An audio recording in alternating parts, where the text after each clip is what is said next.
শিলিগুড়ি সংলগ্ন ফুলবাড়ি 1 নম্বর গ্রাম পঞ্চায়েতের অন্তর্গত শাহডাঙ্গি শ্মশান ঘাটের পরিচালনার দায়িত্ব নিতে চলেছে শিলিগুড়ি পৌর নিগম। তবে তার আগে সংস্কার করা হবে এই শ্মশান ঘাটে। সেই লক্ষ্যে জলপাইগুড়ি ইঞ্জিনিয়ারিং কলেজ থেকে 3 জনের একটি প্রতিনিধি দলকে নিয়ে শ্মশান ঘাট পরিদর্শন করলেন মেয়র গৌতম দেব। বৃহস্পতিবারে শ্মশান ঘাটে যান মেয়র গৌতম দেব, ডেপুটি মেয়র রঞ্জন সরকার, পৌর নিগমের কমিশনার, জলপাইগুড়ি ইঞ্জিনিয়ারিং কলেজ থেকে আগত ইলেকট্রিক্যাল বিভাগীয় প্রধান সহ আরো 2 জন অধ্যাপক। জানা গিয়েছে, প্রতিনিধি এই দল এসজিডি এর এক্সিকিউটিভ ইঞ্জিনিয়ার ও পৌর নিগমের অ্যাসিস্ট্যান্ট ইঞ্জিনিয়ার একই সঙ্গে এই শ্মশান ঘাটের বর্তমান পরিস্থিতি খতিয়ে দেখে একটি রিপোর্ট তৈরি করবে। যে রিপোর্টের উপর ভিত্তি করে শ্মশান ঘাটকে সংস্কার করা হবে। শ্মশান ঘাট সম্পূর্ণভাবে সংস্কার হওয়ার পরেই পৌর নিগম তার দায়িত্ব নেবে বলে জানান মেয়র। উল্লেখ্য, উত্তরবঙ্গ উন্নয়ন দপ্তরের পক্ষ থেকে এই শ্মশান ঘাট তৈরি করা হয়।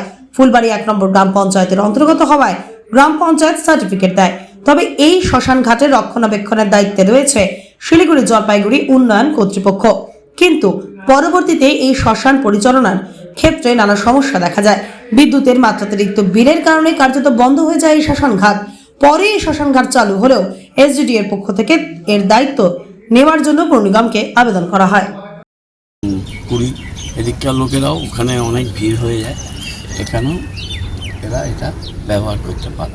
তো আমরা এই কাজটা করার জন্য আমরা জলপাইগুড়ি ইঞ্জিনিয়ারিং কলেজকে চিঠি দিয়েছিলাম।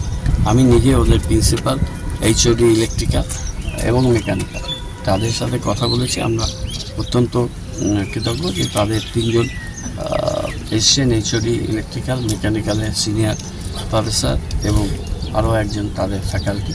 তারা এসে তারা পুরোটা আজকে পরিদর্শন করেছেন। তারা একটা রিপোর্ট দেবেন। সেই রিপোর্টের উপরে এসজিডি এক্সিকিউটিভ ইঞ্জিনিয়ার ইলেকট্রিক্যাল ছিলেন, আমাদের অ্যাসিস্ট্যান্ট ইঞ্জিনিয়ার ছিলেন। তারা বসে এর প্ল্যানিং, ডিজাইন এবং এর ডিপিআর এটা তৈরি হবে, ডিটেল প্রজেক্ট রিপোর্ট। সেই প্রজেক্ট রিপোর্ট ভেটেড এস্টিমেট আমরা দিয়ে দেবো এসজিডিকে। আজকে চিঠি দিয়ে আমরা জানিয়ে দিচ্ছি।